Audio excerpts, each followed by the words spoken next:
Alors, nous sommes dans cette cave.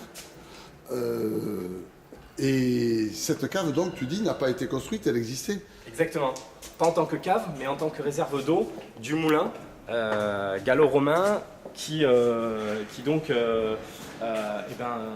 produisait du blé, plutôt de la farine, et donc qui marchait à la force de l'eau des rivières souterraines qui passent sous la cave. Voilà. Et donc l'avantage qu'on a, c'est qu'on a pu faire une cave par gravité avec des trappes d'arrivée de raisin tout le long du chemin, et puis donc, qui nous permettent de mettre en dessous simplement les rafloirs qui va séparer les rafles des raisins, et en dessous donc directement les cuves inox dans lesquelles le raisin va pouvoir fermenter, macérer, et puis un système de pompe à air qui va, lorsqu'on souhaite faire le pressoir, renvoyer le marc dans le pressoir.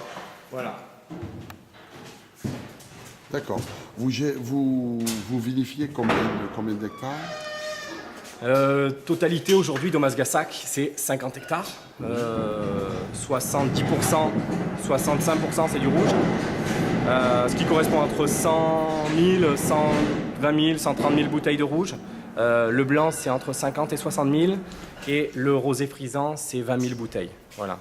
Rosé frisant qui a toujours fait partie de la famille des Omasgasak, mais que l'on a recommencé à produire depuis uniquement 3-4 ans, et qu'on utilise en fait toutes nos jeunes vignes.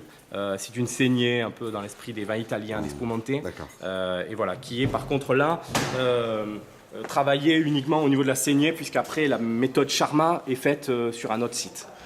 Très bien. Et alors tu me disais que la caractéristique de cette cave, c'est d'être enterrée. Tout à fait. Alors là, on est le sol en fait est au niveau des trappes que l'on voit juste au-dessus. Et par contre, sur l'autre côté de la cave, qui est en face de nous, et bien là on a un grand dénivelé puisque c'est la rivière qui se trouve de l'autre côté. Bon. Et la rivière qui s'appelle le Gassac. Le Gassac. Bon. Donc c'est le moulin de Gassac. C'est le moulin de Gassac. On n'a rien inventé, c'était son nom. On continue. Alors,